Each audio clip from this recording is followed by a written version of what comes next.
예, 안녕하십니까. 지금 우리 동국대학교 법학과에서 헌법을 강의하고 있는 홍선기라고 합니다.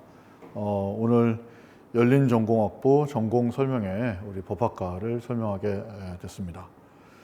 보통 그 법학과를 지원하게 되면 가장 이제 학생들이 궁금해하는 거는 도대체 졸업하고 나서 뭘 하느냐, 그렇죠? 이제 직업과 관련된 얘기를 많이 묻죠. 근데 일반적으로 봤었을 때 여러분들이 다 아시는 그 고전적인 그 직업들이 상당수가 법대와 관련된 게 많죠. 예, 요즘 뭐 한참 많은 이제 열풍이 불고 있는 그 로스쿨 입시도 그렇고, 그렇죠. 그다음에 이제 공무원 시험 같은 경우도 마찬가지고, 그다음에 뭐 기타 사기업에서도 사실은 이제 법학에 대한 필요성은 어디나 다 있습니다. 하다못해 뭐 보험회사에 취직하거나 이럴 때도 약관 같은 거 만들 때 다 이제 법과 관련된 내용들이고, 그다음에 뭐 공무원도 여러 가지가 있죠. 하다못해 경찰 공무원 같은 경우도 기본적인 형사소송법에 대한 지식은 있어야만 되는 거고, 요즘 뭐 말도 많고 탈도 많은 이제 검찰 같은 경우도 당연히 어떤 법률 전문가로서 법적 지식이 있어야지만 이제 임용이 가능한 그런 직업들이긴 합니다. 그러니까 쉽게 말하면 그 인류가 나오고 나서부터 규칙, 규율이라고 하는 것은 존재를 했었습니다. 그래서 유럽에서도 가장 오래된 학문 세 개를 뽑으라 그러면 의학, 법학, 신학입니다. 그만큼 오래된 학문이고, 또 그럴 수밖에 없는 게 이 법학 자체가 사회에서 가장 많이 필요로 하는 지식 중에 하나다 보니까 유럽에서는 가장 중요한 학문 중에 하나로 뽑을 수밖에 없죠. 그래서 우스갯소리로 이 세 개의 직업군들만 가운을 입습니다. 의학도 또는 법학도 신학도 가운을 입는 게 그런 연유가 있다고 합니다. 어쨌든 우리 동국대 법대는 상당히 오래된 대학입니다.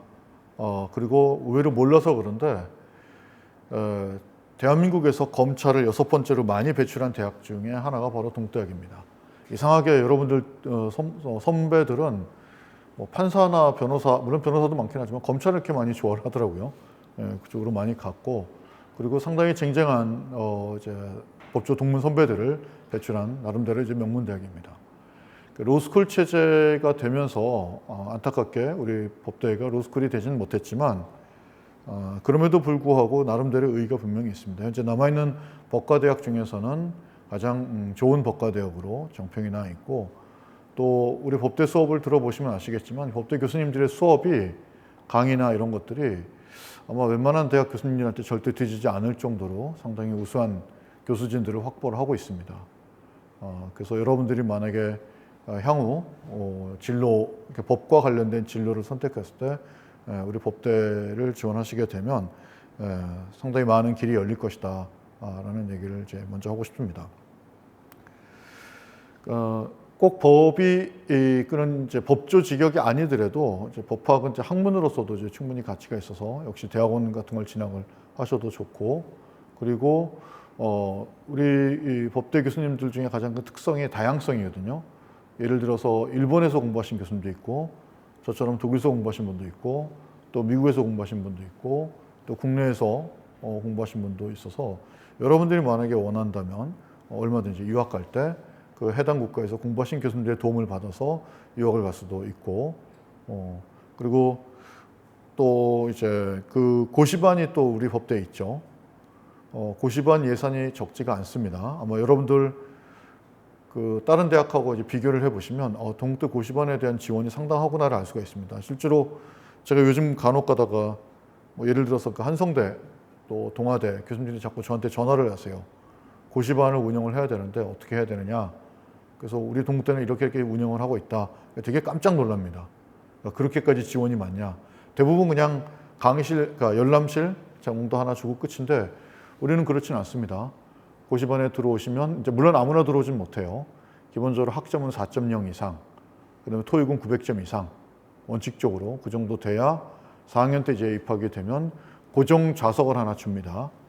고정 좌석을 주면 거기서 이제 장학금도 수여가 되고, 그 다음에 모의고사 같은 거, 리트 모의고사라고 그러죠. 그 모의고사 같은 거 볼 때 지원도 좀 해주고, 그 다음에 특강, 뭐 어떻게 보면 이제 리트 입시와 관련된 뭐 일타 강사라고 하는 분의 특강도 우리가 다 모셔서 강의를 좀 개설하고 있고, 그리고 자기소개서라든가 면접 훈련까지 다 시킵니다. 그래서 어떻게 뭐 한 돈 1,000만 원 이상 들어가는 게 사교육이라고 하는데, 로스쿨 입시 사교육이라고 하는데, 그 비용을 쓰지 않고서도 그 모든 것들을 우리 동국대 법대 소속의 고시반에서 전부 다 지원을 해줍니다. 그래서 여러분들이 의지만 있고 열심히 뭐 노력만 좀 보탬이 된다면 충분히 좋은 성과를 낼 수 있지 않을까 생각을 합니다. 작년에 우리가 조금 많이 못 보냈어요. 13명 정도밖에 못 보냈는데, 그 전년도에는 23명 보냈고, 그 전년도에는 한 30명 가까이 보냈습니다. 보통 20명에서 30명 사이 정도를 우리가 로스쿨을 보내고 있는데, 상당히 많은 숫자입니다. 이게 왜 그러냐면, 고려대학교 같은 경우가 1년에 한 3,500명 정도 리트 시험을 봅니다. 보는 학생 수만. 그러니까 문과 전체가 졸업시험이 리트 시험이라고 보면 돼요. 그 중에서 한 10% 정도 붙습니다. 그래서 한 350명 정도 로스쿨을 하는데, 우리 동국대는 100명을 넘겨본 적이 거의 없어요. 그러니까 60명, 70명 정도 보는데 20명, 때로는 30명도 붙습니다. 그러니까 만약에 합격률로만 따진다면 우리가 압도적으로 높아요. 근데 이제 학생들이 많이 이제 도전을 안 해서 그런 건데, 그 얘기는 뭐냐면 우리 고시반의 시스템이라든가 이런 것들이 절대 어디 학교에 뒤지지 않을 정도로 잘 되어 있다라는 부분이죠. 또 하나 이제 지금 저희가 이제 준비하고 있는 것 중에 하나가 뭐냐면, 미국 변호사 자격증을 우리 동국대 법대를 졸업하면 딸 수 있게끔 그걸 좀 추진하고 있습니다. 미국 한 150개 정도 되는 150위권 정도 되는 로스쿨이 있는데, UDSA라고, 이게 워싱턴 DC에 있어요. 근데 아시는 분은 알 겁니다. 그러니까 코로나 시대 이후에 미국에서 이제 로스쿨이 운영이 안 되다 보니까 이걸 온라인으로 전환을 했어요. 그래서 26학점을 따면 미국 변호사 시험을 볼 수 있습니다. 그러니까 미국은 어떻게 되어 있냐면, 일반적인 대학을 나오고 JD 과정이라 그래가지고 미국 로스쿨을 나오면 변호사 시험을 볼 수가 있습니다. 근데 이게 JD 과정이 기본 1년에 학비만 한 7만 불 정도 해요. 그러니까 1억 정도 돼요.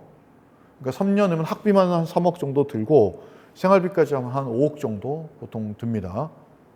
그런데 미국에서도 꼭 JD가 아니더라도 우리 독일이라든가 프랑스라든가 한국같이 법과대학이 있는 나라는 법대 학점을 인정을 해줍니다. 그래서 JD 과정이 아니라 LLM 과정이라 그래서 26학점만 이수를 하면, 그러니까 1년 과정이죠.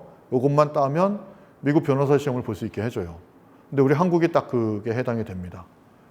그런데 이것도 그나마 좀 온라인이 됐어요. 온라인이. 근데 LLM 과정 보통 아까 얘기했던 것처럼 1년에 한 7만 불 정도 학비가 드는데, 온라인 과정은 한 3만 불 정도면 됩니다. 그러니까 이게 어떻게 되냐면, 우리 동국대 법대 3학년까지 한 84학점인가를 따고, 그러면 미국의 LLM 입학이 가능합니다. 그러면 4학년 때 수업 들으면서 4학년 다니면서 미국의 LLM을 온라인으로 이제 듣는 거죠. 그래서 26학점을 따면 졸업과 동시에 한국 동국대 학사, 미국 LLM 석사가 나옵니다. 그리고 미국 가서 변호사 시험을 따갖고 와서 합격을 하면 미국 변호사까지 되는 거죠. 그러면 바로 박사 진학이 가능합니다. 박사 진학이. 상당히 좋죠. 아마 이 과정이 아마 9월, 10월 중에 우리가 미국 대학하고 MOU를 체결을 할 겁니다. 그렇게 되면 내년부터 본격적으로 이 과정이 진행이 될 거예요. 그러면은 요 학비가 어느 정도냐면 한 3만 불 정도니까 우리식으로 따지면 한 3천만 원, 3,500만 원 정도, 그 정도 될 겁니다. 근데 어차피 한국에서 석사를 하더라도 학비만 2천만 원, 뭐 생활비까지 하면 보통 그 정도 든다고 치면 오히려 짧은 기간 내에 석사도 하고, 그 다음에 미국 변호사도 취득할 수가 있고, 그 다음에 바로 박사 입학도 가능하고, 이렇기 때문에 이거는 상당히 좀 좋은 제도가 아닌가 좀 생각을 합니다. 근데 요 과정들을 지금 이미 시작한 대학들이 몇 군데가 있어요. 한림국제대학원대학교 미국법학과에서 거기는 이제 대학원 과정에 요 과정을 만들었고, 그 다음에 서강대학교 미국법 과정이 요 과정을 만들었습니다. 근데 거기는 그럴 수밖에 없는 게 학부가 없어서 그래요. 그래서 학점을 또 따로 이수를 해야 됩니다. 뭐 방송통신대를 다니든지 아니면 사이버 대학을 다니든지 83학점을 이수해야 되는데 우리 동국대는 그럴 필요가 없죠. 법과대학에 오시면 자연스럽게 그 학점이 이수가 되니까 이걸 할 수가 있습니다. 이게 또 왜 좋으냐면 쉽게 말하면 서울대, 연대, 고대도 요거를 할 수가 없습니다. 왜? 로스쿨 체제로 전환되면서 법과대학이 없기 때문에 83학점을 이수할 방법이 없어요. 그래서 우리 동국대만의 이게 대단히 큰 장점이 됐다라는 부분. 미국 변호사가 갖고 있는 장점은 우리나라 한국 변호사보다 따기가 쉽습니다. 왜냐하면 인원 제한이 없어요. 한국 변호사 같은 뭐 1,700명인가 뭐 인원 제한이 딱 있어가지고 일단 로스쿨 들어가는 것도 평균 10대 1. 들어가서도 3년 동안 정말 죽으라고 해야 됩니다. 왜냐하면 오탈자. 시험을 5번 떨어지면 더 이상 변호사 시험 볼 자격이 안 주어지니까 죽으라고 해서 해야 되니까 너무 이제 어렵습니다. 반면에 미국 변호사는 1년에 2번 봐요. 그 다음에 스피킹 시험이 없습니다. 그냥 쓰기만 하면 돼요. 쉽게 말하면 객관식하고 간단하게 이제 쓰는 수기식 시험이라서 한국인들은 훨씬 더 유리합니다. 그리고 1년에 2번 보고 인원수 제한이 없어요. 일정 점수 따면은 그냥 전부 다 자격증이 부여가 돼요. 그러니까 미국이란 나라의 변호사라고 하는 거는 그야말로 자격증이고 자격증을 취득한 다음에 자기가 열심히 노력을 해서 자기만의 전문 분야를 통해 가지고 법조인으로 살아가는 방식이기 때문에 오히려 한국 사람들 입장에서는 그 방법이 변호사라는 자격증을 취득하기는 더 쉬울 수도 있습니다. 그래서 그 프로그램들을 우리 법대가 제공한다라는 거예요. 그러니까 그 얘기는 뭐냐면 우리 법과대학에서는 여러분들이 원한다면 고시반을 통해서 한국 로스쿨을 가겠다라고 하는 것도 다 지원을 해주고 그 프로그램이 다 돼 있고 그다음에 나는 좀 뭐 예를 들어서 UN이라든가 OECD라든가 뭐 IOC 같은지 국제기구에서 좀 더 큰 무대에서 한번 활동을 한번 해보고 싶다. 그러면 이제 미국 변호사를 준비하면 좋은데 그 또한 프로그램이 다 되어 있다라는 거죠. 그러니까 이거는 아마 국내 대학에서는 어느 대학도 지금 시도를 하지 못하는 우리만의 되게 큰 강점이 아닌가라는 생각을 합니다. 비단 뭐 꼭 난 법조인이 아니다, 뭐 그냥 편하게 평범하게 살겠다라고 하면 그럼에도 불구하고 법대를 나오면 되게 좋습니다. 일단 여러분들이 원하는 안정적인 공무원 같은 경우는 대부분 법학 과목들이 들어가 있죠, 그렇죠? 예, 대부분 법학 과목들이 들어가 있기 때문에 아무래도 그 시험 공부할 때는 훨씬 더 유리한 부분이 있고 그리고 뭐 아니면 사기업에 갈 때도 마찬가지죠. 아까도 얘기했지만 비록 어느 팀을 가더라도 법무팀은 다 있습니다. 하다못해 삼성을 들어가건 LG를 들어가건 법무팀에서 여러분들이 나름대로 일을 할 수도 있고 또 크고 작은 공단들이 되게 많아요. 뭐 예를 들어서 도로교통연구원이라든가 뭐 한국법률구조공단이라든가 또 아니면 또 뭐 금감원이라든가 이런 데서도 법학 시험을 다 봅니다. 한국은행도 마찬가지고 그런 걸 여러분들이 만약에 준비하신다면 그런 부분도 되게 좋고 또 만약에 내가 정치의 뜻이 있다. 그럼 역시 법대 나오면 상당히 유리합니다. 그럴 수밖에 없는 게 입법부 자체가 법률 지식을 가진 전문가들을 많이 원해요. 그래서 여러분들 선배들이 실제로 많은 부분들이 국회의원 보좌관이라든가 또는 그 비서관들을 하고 있습니다. 그렇게 해서 역시 마찬가지로 정치 쪽에서 성장해 나갈 수도 있습니다. 그러니까 이런 많은 분야들이 우리 법대에 있다. 그래서 그런 것들을 여러분들이 감안을 하신다면 상당히 좋은 선택지가 될 수 있지 않겠는가라는 생각을 한번 해봅니다. 법학이 다른 건 모르겠는데 공부할 양은 좀 많습니다. 그래서 되게 부지런해야 됩니다. 그거는 뭐 어쩔 수 없는 것 같아요. 그리고 전 세계 어딜 가든지 이 법학은 기본적으로 이제 엘리트들을 양성하는 교육기관입니다. 교육학과입니다. 일반적인 과랑 다르게. 그래서 여러분들이 만약에 공법을 하게 된다. 그러면은 저 같은 경우도 그런 케이스인데 공법을 하다 보면 어느 순간 공공기관, 국가기관 이런 데서 일을 하게 돼요. 또 만약에 여러분들이 상법이라든가 뭐 민사법을 하게 된다. 그럼 당연히 기업의 법무팀이라든가 이런 데서 일을 할 수 있게 되고 하여튼 상당히 판로가 많은 곳 중에 하나가 이 법학이 아닌가 생각을 합니다. 일단 뭐 간단하게 그 정도에서 설명을 했는데 혹시 여러분들 뭐 중에서 궁금한 거라든가 질문하실 거 있으면 한번 편하게 한번 물어보도록 하시죠.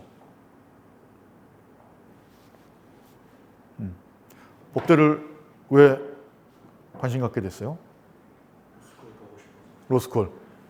법대 와야죠, 그러면. 로스쿨 갈 때, 뽑을 때, 어떤 과목을 수강했는지를 다 봅니다. 그래서 특히 헌민형, 특히 민법 과목을 많이 수강을 해야 됩니다. 그러면은 아무래도 그쪽에서는 왜냐면 민법이 제일 어렵기 때문에 민법 수강이 많으면 상당히 유리할 거예요. 법대에서 민법 수업 열심히 들으시면 학점을 갖다 일단 기본적으로 따놓으시면 상당히 유리할 겁니다. 법학을 왜? 교수님께서 말씀하신 대로 사실 대한민국에 남은 학부를 갖고 있는 학교 중에서 제일 높으니까 법학을 전공하는 거 유리한 측면이 있지 않을까 생각해서. 진로는 뭐 생각하는 게 있어요 따로? 진로는 아직 생각하는 게 없어요. 좋습니다. 예. 로스쿨을 가도 되게 좋은데 3년 안에 모든 법 과목을 다 공부를 해야 돼서 사실 조문하고 판례밖에 할 수가 없어요. 어떤 깊이 있는 내용을 들을 수가 없습니다. 그래서 의외로 되게 뭐라 그럴까 법과 관련된 상식이 되게 부족한 경우가 되게 많아요. 그래서 우리 법대를 다니면 뭐 재수업에도 약간 그런 걸 많이 하는데 인문학적인 요소들, 뭐 철학이라든가 배경 같은 것들을 좀 풍부하게 배울 수 있을 겁니다. 뒷분은 우리 친구는 저는 부정보로 생각 중인데 미래 진로랑 좀 관련이 있어가지고 시험 볼 때 도움이 될 것 같아서. 진로 뭐 따로 뭐 생각하고 있어요? 저 변리사 시험 준비하려고 생각 중이에요. 그래서 공대 주정고 하면서 부정고. 어차피 그 민사소송법도 해야 되죠. 그다음에 특허법도 해야, 지재법도 해야 되고, 그렇죠. 되게 유리하죠. 만약에 이제 변리사, 공대생들이 사실은 물론 변리사도 좋은데 공학과서 변호사를 따면 더 유리한 거 있습니다. 보면 특허법원에 지금 돌아오는 그 사건 건수가 되게 많아지고 있거든요. 특허 분쟁이라든 게 그런 부분들은 상당히 큰 시장이 될 겁니다. 앞으로도 친구는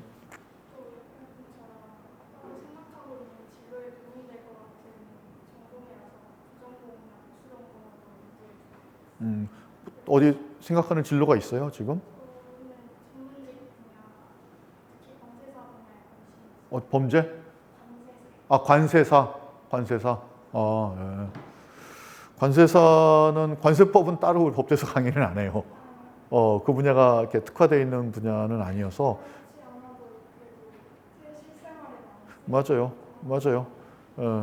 뭐 어차피 그 세법은 다 같이 공부를 해야 되니까 우리는 뭐 세법 과목 다 있고 기본적으로 상법도 공부하셔야 되고 그런 부분들 뭐 확실히 법대 다니면 유리한 건 있죠. 그냥 혼자서 공부하기는 접근하기 좀 쉽지는 않을 겁니다. 예. 또 뭐 질문하실 거 없나요 그러면? 없어요? 예. 그럼 그 미국 대학원이랑 협약해서 진행되는 사람은 내년부터 바로 실행이 되죠? 네. 물론이죠. 지금 올해는 무조건 마무리가 되고 내년부터 바로 본격적으로 이제 시행이 되는데 우리 법대에 오면 영어 강의가 있어요. 영어 강의. 그 영어 강의를 신청해서 들으시면 그 영어 강의가 주로 뭘 하냐면 미국 변호사 시험 기출문제 풀이 강의입니다. 예. 그 강의는 어디서 듣기가 어려워요. 다 우리 미국 변호사 자격증 있는 교수님들이라든가 강사분들을 모셨어요. 그래서 여러분들이 그 수업을 들으면 미국 변호사 시험이 이렇게 되는구나를 이제 미리 파악할 수가 있죠. 그런 부분이 상당히 이제 큰 도움이 될 겁니다. 우리나라 1년에 법률 시장이 8조 원 정도밖에 안 돼요. 이게 크다면 크고 작다면 작을 수가 있는데 게임 시장이 20조가 넘어요. 그런데 우리나라 게임법 전문 변호사가 없습니다. 이게 안타까운 현상인데 그리고 여러분도 알다시피 세계에서 가장 큰 법률 시장이 당연히 미국이겠죠. 전 세계에서 미국이랑 거래를 안 하는 나라는 없어요. 근데 국내에서도 보통 이제 크고 작은 회사들에서 인하우스 변호사라 그래가지고 미국 변호사 자격증 있는 변호사들을 채용을 해서 계약서 같은 거 검토하는 거 이런 것들을 많이 합니다. 계약서 검토 같은 경우 검토 한번 봐주는 데만 한 30만 원에서 50만 원 시간당 그 정도 하고 뭐 체결까지 하면 뭐 4,500원 되게 우습게 들거든요. 그래서 그런 전문직으로 하셔도 되고 아니면 나는 뭐 그냥 나가서 살겠다라고 하면 예를 들어서 싱가포르라든가 홍콩 같이 중개 무역이 발달한 나라들 같은 경우는 미국 변호사 자격증이 있으면 취업이 되게 쉽습니다. 물론 이제 여러분들이 영어를 열심히 한다는 전제가 되고 또 이런 분도 봤어요. 그러니까 영어 하기 싫으니까 미국에서 LA에서 한인타운에서 이민법만 전문으로 하시는 변호사님도 있어. 그분 서류만 써줘. 서류만. 우리나라처럼 꼭 법정에 가야만 변호사가 아니거든요. 그러니까 이런 법적인 자문 같은 거 해주는데 그런 변호사님 봤어요. 뭐 그런 분들도 뭐 한 20만 불, 30만 불 연봉으로 2, 3억 정도 뭐 이렇게 버는 경우도 있더라고 보니까. 그래서 길은 되게 이제 다양하다라는 거죠. 근데 만약에 여러분들이 더 욕심을 낸다라면 당연히 더 큰 무대가 펼쳐지겠죠. 나는 지금 우리 동대 학생들한테는 그래서 자꾸 미국 변호사를 빨리 따서 한국에서 지지고 볶고 하지 말고 해외 나가서 큰 뜻을 펼쳐라 라고 얘기를 하는데 할 게 되게 많습니다. 또 국제기구에는 보통 그 분담금이라는 거 우리가 내요. 예를 들어서 우리가 UN 분담금을 내고 OECD 분담금을 냅니다. 그러면 그 분담금 액수만큼 한국인들 그 TO가 있어요. 한국 사람들을 직원으로 고용을 해야 돼. 근데 직원으로 고용하고 싶어도 그 자격을 갖춰야 되는데 그 중에 하나가 바로 이제 변호사 자격증이죠. 그리고 외국어 능력이죠. 그러니까 이거가 별로 한국인들이 없어가지고 TO는 있는데 그걸 다 못 채우고 있어요. 이거 안타깝죠. 그래서 만약에 여러분들이 기회가 된다면 얼마든지 그런 자리, 국제기구 같은 데서 또 대한민국을 대표하는 일원 중에 한 명으로 일을 할 수도 있게 되겠죠. 그런 길들이 있다라는 거죠. 그런 길들이. 또 궁금한 거 있나요? 없어요? 그럼 뭐 이것으로 오늘 법학과 전공 설명회를 마치도록 하겠습니다. 수고하셨습니다.